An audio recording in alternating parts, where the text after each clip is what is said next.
The world's tallest living tree, Hyperion, stands over 380 feet tall. That's taller than a 35-story building. But even older is Methuselah, a bristlecone pine over 4,850 years old, one of Earth's oldest living organisms. Yet, the fastest-growing plant, bamboo, can shoot up 3 feet in a single day. Some plants are predators.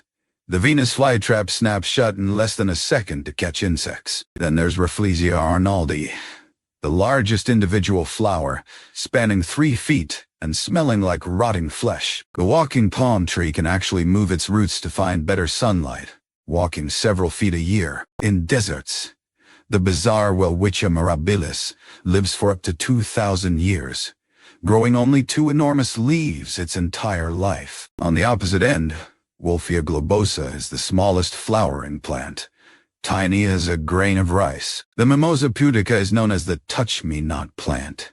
Its leaves fold inward when touched, then reopen. And the ancient ginkgo biloba tree has existed for over 270 million years, a true living fossil.